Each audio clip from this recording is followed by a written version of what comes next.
امام جعفر امام جعفر امام جعفر امام جعفر جن سوچی تو میرے دل میں جعفر مصر کا رہنے والا شخص تھا، امام صادق کا دور تھا۔ بھائی بڑی اہم بات، بڑا اہم مسئلہ واقعے میں سنانے لگا۔ بندہ مصر میں رہتا تھا، غصے میں اپنی عورت کو طلاق دے بیٹھا۔ مصر کے رہنے والے مولویوں سے پوچھا، جواب سے مطمئن نہیں ہوا، سفر کیا، مدینے آ گیا۔ جب وہ مدینے پہنچا تو حکومت نے امام کو نظر بند کر دیا۔ امام کے علم کی وجہ سے امام کو گھر کے اندر قید کر دیا گیا تھا۔ جب وہ مدینے پہنچا تو مدینے پہنچ کے اس نے لوگوں سے کہا کہ وارث رسول کہاں بیٹھا ہے؟ انہوں نے کہا دربار میں۔ وہ جب سیدھا دربار میں گیا تو تخت پہ بیٹھا تھا، اسے جا کے اس نے کہا جی کہ میں مصر سے آیا ہوں، کلمہ نبی کا پڑھتا ہوں، ساری زندگی میں نے رسول کو دیکھا نہیں، اسلام مصر پہنچا تھا، میں نے اسلام قبول کر لیا، مجھے مذہب اچھا لگا، میں نے مان لیا، اب میں بتوں کی پوجا نہیں کرتا، میں محمد کے اللہ کو مانتا ہوں، اس محمد کی رسالت کا اقرار کرتا ہوں، اس محمد کے وارث آپ ہیں؟ انہوں نے کہا جی ہم ہیں۔ اس نے کہا جی مجھے اس دین کا مسئلہ بتائیے، میں غصے میں اپنی زوجہ کو طلاق دے بیٹھا ہوں، اس بارے میں محمد کا دین کیا کہتا ہے؟ حاکم نے کہا کہ یہ مسئلہ میں نہیں بتاؤں گا، شام تک انتظار کر، شام کو جو دربار کے علماء آئیں گے نا ان کے سامنے اپنا مسئلہ رکھنا۔ وہ شام تک دربار میں بیٹھا رہا، سارا دن وہ دربار کا منظر دیکھتا رہا۔ شام کو مولوی دربار میں آئے، اس نے کہا جی کہ میں مصر سے آیا ہوں، غصے میں اپنی بیوی کو طلاق دی ہے، اب کیا کروں؟ انہوں نے جب اسے جواب دیا، اب میں اشارہ کروں گا، بعد میں کھل کے نہیں بتا سکتا، وہ سیدھا واپس آ کے حاکم کے پاس کہنے لگا، جواب سن کے میں مطمئن نہیں ہوا، اتنا پتا چل گیا ہے نہ ان کا تعلق غیرت سے ہے نہ تیرا تعلق غیرت سے، یہ کوئی غیرت کا مذہب ہے؟ واللہ با حسین، میں ممبر کی عزت کا سب جتنے میرے شیعہ سنی مہربان بیٹھے، کتابیں لکھتی ہیں کہ اس شخص نے اپنی داڑھی کو نوچا اور نوچ کے کہنے لگا وائے ہو مجھ پہ، کیوں میں نے محمد کا کلمہ پڑھا، حیرانگی ہے مجھے، کیوں میں نے اسلام قبول کر لیا؟ یہ ایسا مذہب ہے؟ یہ اسلام کو برا بھلا کہتا دربار سے نکل رہا تھا، یا صادق آل محمد کے نوکر نے کلائی پہ ہاتھ رکھ کے کہا وارث کی پہچان تجھے نہیں ہے، گلا اسلام کو دے رہا۔ اس نے کہا پھر وارث کون ہے؟ انہوں نے کہا وارث یہ نہیں۔ اس نے کہا یہ کون ہے؟ انہوں نے کہا یہ تو تخت والے ہیں۔ نبی کے جانے کے بعد دو حصے ہو گئے اسلام کے، ایک تخت والا اسلام ہے، ایک غدیر والا اسلام۔ اس نے کہا یہ کون ہے؟ انہوں نے کہا یہ حکومت کے، یہ سگائے دنیا ہے، یہ دنیا پرست ہے۔ اس نے کہا پھر محمد کا وارث؟ اس نے کہا گھر کے اندر۔ اس نے کہا مجھے اس سے ملا کے لا۔ اتنا کہنا تھا، یا کتابیں کہتی ہیں اس صحابی کی آنکھوں میں آنسو ہے۔ اس نے کہا کاش تو پہلے آتا، محمد کا بیٹا محمد بن کے ممبر پہ بیٹھتا تھا، روز مجلسیں ہوتی تھی، روز درس ہوتے تھے۔ اب تو حکومت نے نظر بند کر دیا ہے، اب تو بڑا عرصہ ہو گیا میں بھی مولا کی زیارت نہیں کر سکا۔ اس نے کہا کس نے بند کیا ہوا ہے؟ اس نے کہا اسی حاکم نے۔ اس نے کہا ملے بغیر میں مان گیا ہوں وہ سچا ہے۔ اگلی سطر سننا، میں فضائل پڑھ رہا ہوں، فضائل۔ اس نے کہا میں مان گیا وہ سچا ہے۔ اس نے کہا ملا تو نہیں اور تو مان کیسے گیا وہ سچا ہے؟ اس نے کہا میں مان گیا ہوں جب اسے پابند کیا ہوا ہے، کیونکہ سچ پہ پابندی ہوتی ہے، جھوٹ پہ نہیں ہوتی۔ اگر اسے پابند کیا ہوا ہے تو وہ سچا ہے۔ اس نے کہا پھر اس نے کہا میں امام سے مسئلہ پوچھوں گا۔ اب یہاں میں نے جو بات کہی تھی کہ میں واقعے میں ایک بہترین نصیحت آپ کے سامنے رکھوں گا، تو سب دعا حاصل کروں گا۔ جس وقت وہ یہ مسئلہ پوچھنے آیا، اس وقت مدینے میں ایسے جید صحابی موجود تھے جو یہ کہہ سکتے تھے کہ ہم امام کے نائب ہیں، ہم بتا سکتے ہیں کہ امام اس مسئلے کے بارے میں کیا کہتے تھے، لیکن نہ امام کے شاگردوں نے کہا کہ ہم امام کے نائب ہیں، اور نہ انہوں نے ایک مسئلے پہ فتویٰ دیا کہ ہم فتویٰ دے سکتے ہیں۔ نہیں، انہیں پتا تھا کہ جب حجت موجود ہو پھر غیر معصوم فتویٰ نہیں دیتا۔ نہیں، بات ابھی سمجھیے گا، جب امام موجود ہو پھر غیر سے مشورہ کر سکتے ہو، فتویٰ نہیں لے سکتے۔ ابھی تک ہر بندہ سمجھا نہیں، میں اشارہ دینے لگا ہوں، ایک بہترین اشارہ۔ اگر کیونکہ پیاسے کو چشمے کی ضرورت ہوتی ہے، پیاسا کام ہے چشمے کے قریب جانا، چشمہ پیاسے کے پاس نہیں آتا۔ اب کوئی پیاسا چشمے کو ڈھونڈے ہی نہ اور نالی سے پانی پی لے، اس میں چشمے کا کیا قصور ہے؟ جب شیعوں کو پتا ہو کہ امام موجود ہیں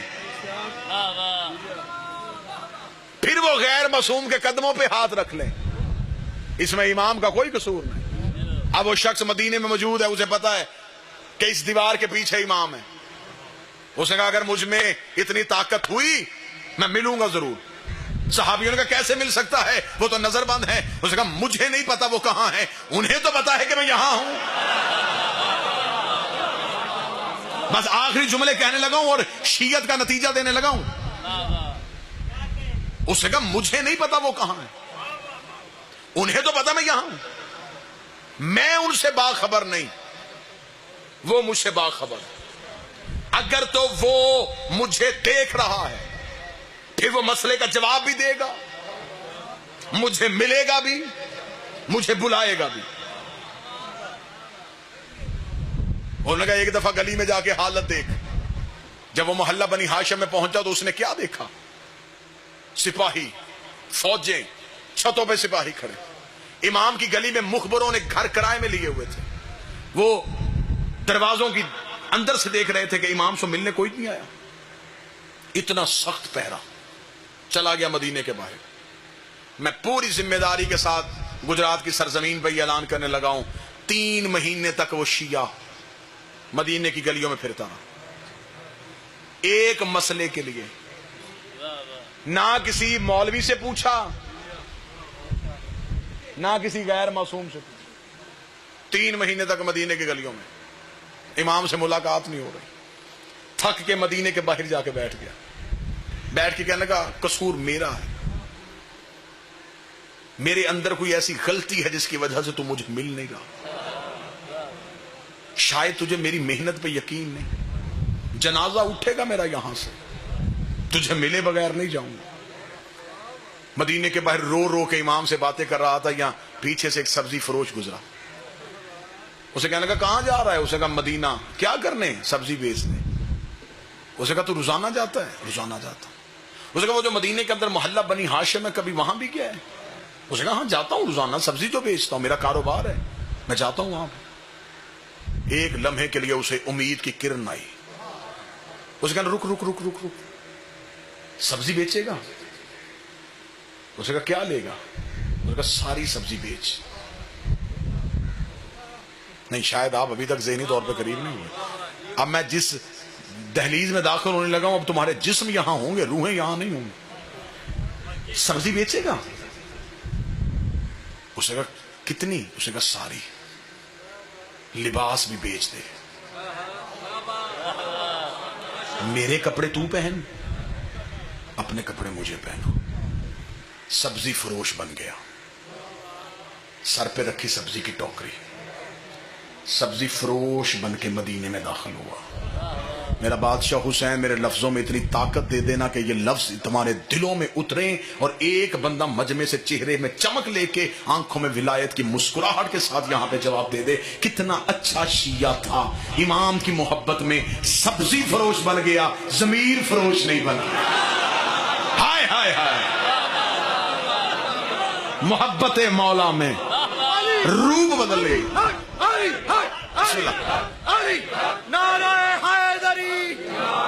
رسول کے بیٹے کی محبت میں بسم اللہ سب لباس بدل لیا، ضمیر فروش نہیں بنا، سبزی فروش بن کے مدینے میں داخل ہو گیا۔ کس مدینے میں؟ جہاں بطول کا بیٹا ہے۔ کس مدینے میں؟ جہاں 3 مہینے گلیوں میں پھر رہا اور امام سے مل نہیں رہا۔ مدینے میں داخل ہو گیا سبزی فروش بن کے، سبزی لے لو، سبزی لے لو۔ گلیوں سے ہوتا ہوتا محلہ بنی ہاشم کی طرف رخ ہو گیا۔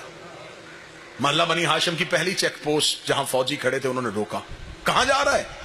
اس نے کہا سبزی بیچنے جا رہا ہوں۔ اس نے کہا تجھے خبر ہے اس گلی میں کون ہے؟ تو اس نے کہا مجھے نہیں پتا، میں تو سبزی فروش ہوں، روزانہ سبزی بیچنے آتا ہوں۔ انہوں نے کہا ہاں ہاں ٹھیک ہے، گزر جا۔ 3 مہینے کے بعد اس مقام تک پہنچ گیا، گلی میں داخل ہو گیا، محلے میں پہنچ چکا ہے۔ اب پتا ہے کہ اسی محلے میں مولا کا گھر ہے۔ اب اس گلی میں داخل ہونے لگا ہے جس گلی میں میرے بادشاہ کا محل ہے۔ جو ہی اس گلی میں آئے تو پھر فوجیوں نے روکا۔ کہاں جا رہا ہے؟ اس کا اس گلی میں سبزی بیچنے جا رہا۔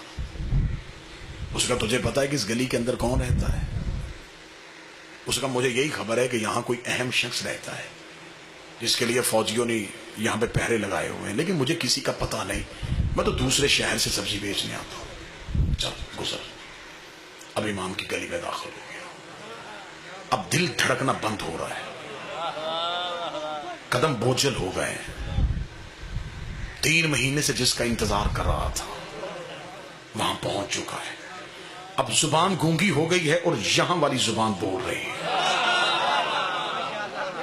اب دھڑکنیں گفتگو کر رہی ہیں، دل کے لہجے سے بول رہا ہے، زبان بالکل چپ ہے، یہ دل بول رہا ہے کہ دیکھ اب میں یہاں تک آ گیا ہوں، اب میرا اتنا امتحان نہ لے، اب میری محبت کی قدر کر لے، میں بڑی مشکلوں سے یہاں تک پہنچا ہوں، اب تو جہاں بھی ہے مجھے بلا لے، چل مجھے سوال کا جواب نہ دینا، مجھے صرف زیارت کروا دے، میں صرف دیکھنا چاہتا ہوں کہ محمد کیسے تھے، میں دیکھنا چاہتا ہوں علی کا حسن کیسا تھا، میں دیکھنا چاہتا ہوں حسین کریم کتنا تھا۔ اب یہ دل کی دھڑکنوں سے گفتگو کرتا ہوا امام کے دروازے کے بالکل سامنے پہنچ گیا، اب پتا ہے کہ یہ دروازہ ہے امام کا، لیکن فوجی یوں چھتوں پہ ہیں، سپاہی آگے پیچھے ہیں، یوں پہرا ہو رہا ہے۔ اب جب امام کے دروازے کے بالکل سامنے سے گزرا، ایک لمحے کے لیے آنکھیں بند کی کہ اگر ایک قدم بھی آگے بڑھ گیا تو دوسری طرف سے باہر نکل جاؤں گا، واپس مڑنے کوئی نہیں دے گا۔ اسی گھر کے اندر مولا بیٹھے، ابھی دروازے کے سامنے تھا، اگلا قدم آگے اٹھا نہیں تھا، یا امام کے گھر کا دروازہ کھلا، نوکر کا سبزی فروش اندر آ، آج مولا نے سبزی دے کے لینی ہے، کل بھی تو خراب سبزی دے گیا۔ مولا ناراض ہو رہے ہیں، وہ کہہ رہے ہیں اسے اندر بلاؤ، آج ہم سبزی خود لیں گے۔ خوش ہو گیا،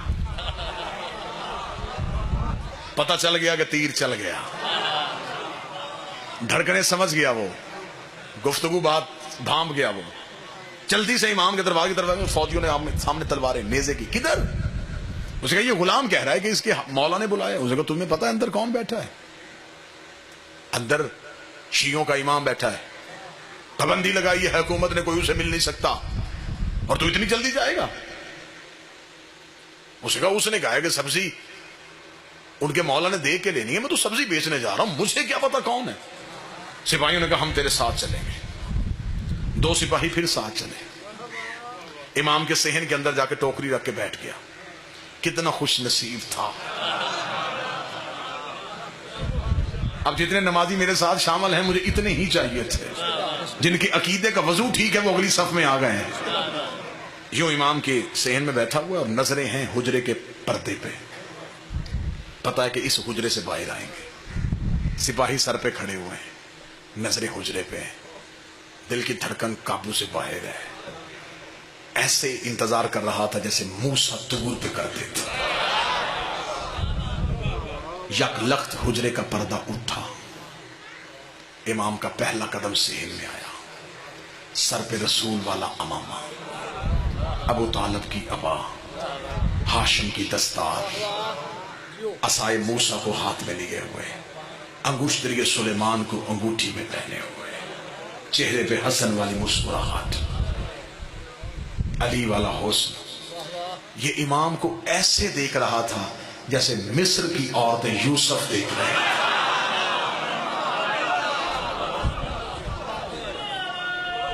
بسم اللہ۔ اگلے ہی لمحے میں مہتاب امامت اس کے پہلو میں آ گیا، امام اس کے قریب آ کے بیٹھ گئے، خوشبو ولایت کو اس نے سونگھنا شروع کیا۔ امام نے اس کے قریب بیٹھ کے ٹوکری سے کپڑا ہٹایا، امام نے سبزی چننی شروع کی۔ یہ امام کا چہرہ دیکھ رہا ہے، سوالی کو سوال بھول گیا، سائل کو خبر ہی نہیں کہ میں کہاں پہ ہوں۔ یہ امام کا چہرہ دیکھ رہا تھا، اس نے سپاہیوں کی طرف دیکھا، اپنا چہرہ امام کے بالکل قریب کیا۔ اب یہ چہرہ قریب کر رہا تھا، امام نے کہا تیری طلاق نہیں ہوئی۔ کوئی ایک بندہ تو ہوگا جو قدر کرے گا، کوئی ایک بندہ تو ہوگا جو 35-40 منٹ کا معاوضہ مجھے دعا کی صورت میں دے دے۔ تیری بسم اللہ یا علی عجب روحانیت کی فضا بن گئی مجلس میں. بادشاہ حسین کی قسم, عجب روحانیت کی فضا بن گئی مجلس میں.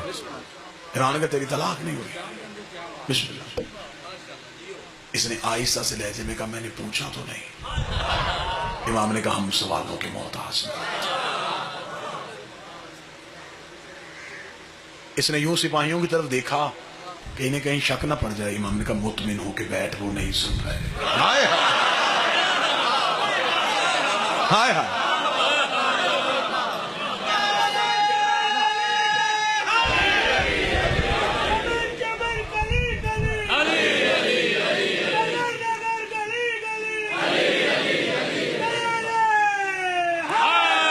یا مطمئن ہو کے سن. وہ نہیں سن رہے. مالک کیوں؟ فرمایا ہم وہی ہیں جو معراج کے پردے میں بولے تھے. اس کا مولا 3 مہینے سے بیٹھا ہوں مدینے میں, مصر واپس جاؤں گا. لوگ پوچھیں گے کہ صرف اتنا پوچھ کے آ گیا کہ طلاق نہیں ہوئی, کوئی دلیل؟ کاش وقت ہوتا. امام قرآن کی آیتیں پڑھتے, امام نانے کی حدیث سناتے. امام نے کہا جا کے مصر والوں کو صرف اتنا کہہ دینا تو انہیں طلاق دی تھی غصے میں. غصہ حرام ہوتا ہے اور حرام حالت میں حلال کام نہیں ہوتا. کتنی وزنی دلیل. بھائی اس دلیل کے بغیر اب دوسری دلیل کی ضرورت ہی نہیں. امام نے کہا غصہ حرام ہے اور تو نے حرام حالت میں حلال. بغیر وضو کے نماز کیسی؟ حرام حالت میں حلال کام کیسا؟ امام نے کہا تیری طلاق واقع نہیں ہوئی. اتنا کہنا تھا یہ یا علی کہہ کے اٹھا. سپاہیوں کی آنکھیں کھل گئیں. اس کو دونوں کاندھوں سے پکڑا. اچھا تو بھی محب ہے, بھیس بدل کے آیا تھا, تو نے ہمیں دھوکہ دیا, ہم تمہیں زندان میں ڈالیں گے. یہ کہہ کے کھینچ کے لے کے جا رہے تھے. اس کے چہرہ امام کی آنکھوں پہ تھا. امام کے چہرے پہ ہلکی سی مسکراہٹ تھی. اس کا اب مجھے کوئی ڈر نہیں ہے, اب چاہے یہ مجھے قتل بھی کر دے, مجھے زندگی کا مزہ آ گیا. میں نے تیری زیارت کر لی ہے, اب مجھے زندگی سے محبت نہیں رہی. لیکن جاتے جاتے مجھے ایک سوال کا جواب دے دے. 3 مہینے جو میں مدینے میں پھرتا رہا, کئی دفعہ میں مصر واپس جانے لگا, آدھے رستے سے واپس آیا, مجھے کون سی چیز ہے جو واپس جانے نہیں دیتی تھی؟ امام نے کہا اگر تیری ماں آدھے رستے سے واپس نہ آئی ہوتی تو بھی آدھے رستے سے واپس نہ.